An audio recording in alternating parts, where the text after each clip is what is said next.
Hey fam, welcome back to my channel. If it's your first time, what's up? My name is Nikki French and we're going to do another hair tutorial. Well, not really hair. It is hair. It's a wig tutorial. I wanted to film this for you today because I was plopping a wig on my head and then I was like, wait a minute, why don't I just film it? Because I wanted to revive this wig that I've put on my head like 1,000 times. It's one of my favorites from Powder Room D. Most of the wigs I have are from Powder Room D. I will leave a coupon code down below. This video is not sponsored. I just wanted to really show you how to put it on and how to revive it. So there's a ton of tips and tricks on how to make a wig look more realistic. I'll show you a couple of them today. If you want more in depth on how to like tweeze it all out, if you want me to dive in a little bit further on how to make a wig more realistic, but this is basically how to put it on your head, how to like secure it and to revive it without burning synthetic wigs. If you have wigs that have human hair, then it's no big deal, but if they're synthetic, you can definitely burn them. Been there, done that. So if you guys want to see how to put this on, style it, and make it look real cute, just stay tuned. All right, so this is the wig here. It looks like it has seen its better days, but we are going to fix it. I already have it parted where I want. This is the most important before you place your wig on. Part the hair where you want to part it. Most wigs, especially the powder room wigs, have a pretty big space on where you can put your part. Like they have a lot of, it's all lace front. So as you can see here, that lace front goes pretty far. So yeah, we can kind of part it wherever we want. My hair is straightened, so I'm not even gonna have to be using a wig cap today. If my hair was sort of in its natural state or curly, it would be a little bit harder to put up and I might have to use a wig cap, but I don't have to do that today because my hair is straight, so a lot of the volume is lost. These two pieces here, you're gonna cross them in the back. Okay, just like that. So they're crossed on each side of the head because so this piece is coming from this side and this piece is coming from this side. So cross them first, make sure it's really tight in the front. And you grab some bobby pins and then you're gonna start laying it flat on your head. You're gonna go around this part of the head and kind of make a swirl. You can have really long hair, long thick hair, and I find you could definitely braid your hair and do all that stuff. It takes a lot more time to do that. I prefer this way because it's a lot quicker and I have a lot of hair and it works really easy. It's long and thick, so if I can do it, you can do it. So yeah, we're just gonna start pinning this around my head.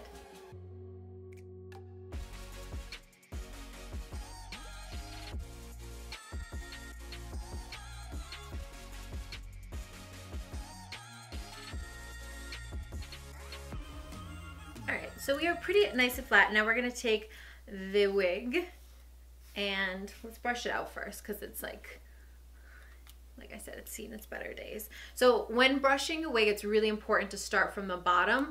I find also not to hold your brush this way, to hold your brush straight up and down and start from the bottom like this.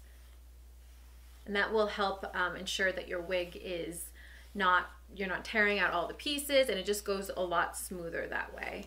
This wig is surprisingly not tangly, it's just kind of frizzy. Oh, maybe in the front it's a little bit. So on the inside of the wig, it has these clamps. As you can see here, it's got a clamp, and then on the sides as well. So you want to find that clamp, and that's where you're going to put at the top of your head.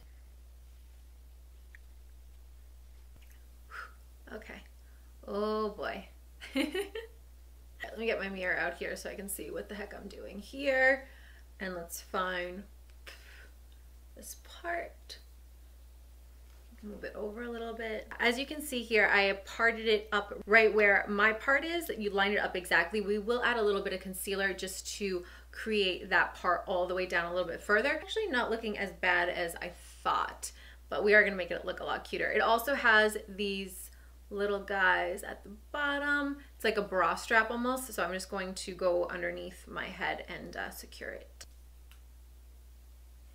All right, so now that is nice and tight. It is not going anywhere. Oh, I shouldn't have wore lip gloss today. Okay. Where my hairline is. And like I said, this is going to be a really easy one because the root is very close. So I actually have cut this hair as well. I cut a little tiny bit of a fringe when I first picked it up, but it was really sleek and shiny looking. And well, you don't want it to look that shiny. That's why one of the things that you can do is do a little bit of dry shampoo, and that will help get rid of that like synthetic shine. But we want a little bit of shine. So if you've seen any of my wig tutorials, a lot on Instagram I show how to do it with a flat iron.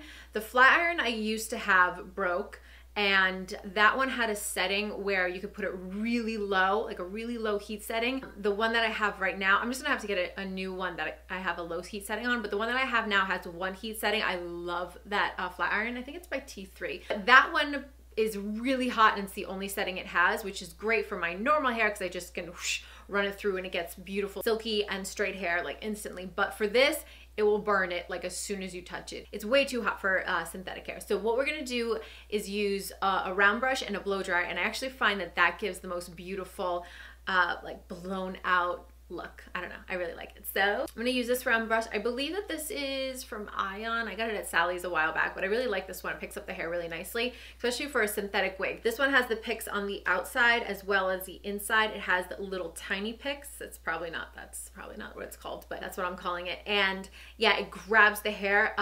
A round brush that only has the picks on the outside tends to not grab synthetic hair very well. So if you do this technique, definitely pick up a brush that's like this. Also, before you start blow drying this, make sure, a lot of times wigs have a tendency to get very bulky here. You could definitely go in and cut some of the, I don't want to make this video 8 years long because there's so many tips and tricks on how to make a wig look more realistic, like I said in the beginning. You can go in and cut out some of the bulk, which if you guys are interested, I can show you how to do that as well in another video. You definitely want to make sure that the top of your head is flat, and any of the bulk, especially like, that's why we put up our hair kind of in that spiral.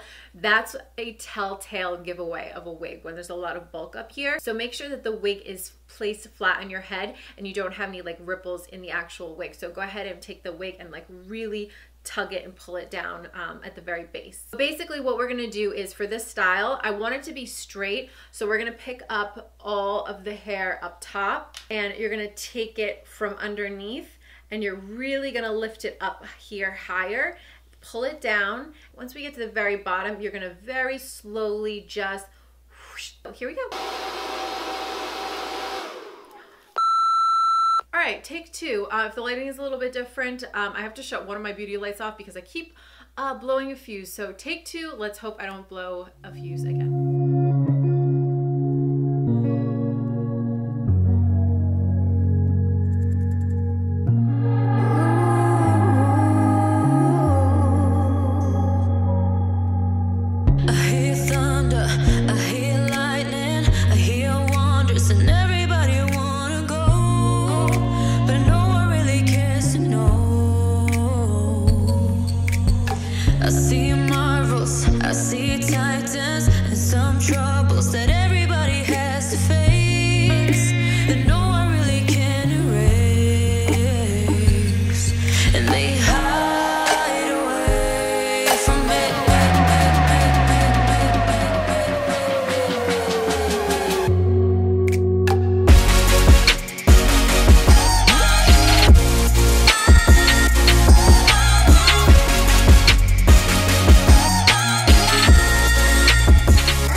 And now we are in business. So I'm going to give some finishing touches. As you can see, the way that I blew this front piece out with lifting it up and then bringing it down covers any little area where you feel like, ooh, does it look real? Does it look a little wiggy? So that will definitely help you a lot. But I am going to add a little bit of just like a foundation. This is just my E-Pearl foundation, right where that natural meets the part, right there. That's all, basically really all I need because of the way that I blowed it out. And I am going to take a little bit of some oil. This is just the Kerastase oil, and I want to really make sure those ends are really nice and smooth.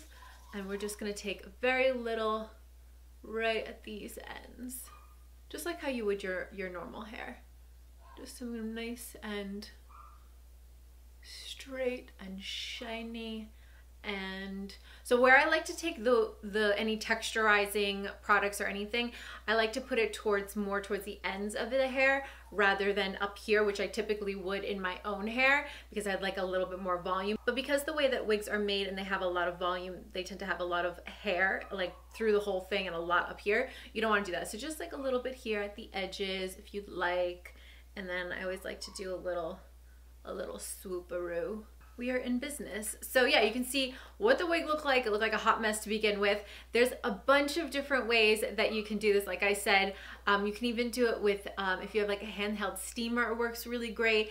Anything that's putting heat to the hair without too much hotness or that you have to directly put on the hair makes it a lot easier. Like I said, you can do it with a flat iron, but you have to have one that has a very low heat setting. But I kind of like the blow dry method, and you can see it was super, super quick. You can manipulate the hair very easily, especially the trick. Another thing when playing with synthetic wigs is when the heat is off your head, or even if it's close to your hair, and then you take it off, as you can see, let me show you, like with the brush, once you have it around, you want to hold it there, like keep it kind of holding there like this, and it will stay. The longer you have the heat sort of set this way, you don't have to have any tool to it, but just sort of holding there, it will manipulate that way. So that's what I love about synthetic wigs. You can really play around with the hair very easily and make it go whatever way you want. So yeah guys, that is it for today. Thank you so much for watching. I will see you in my next video. Don't forget to give this video a big fat thumbs up, subscribe if you're not already, and I will see you guys in my next video. Bye!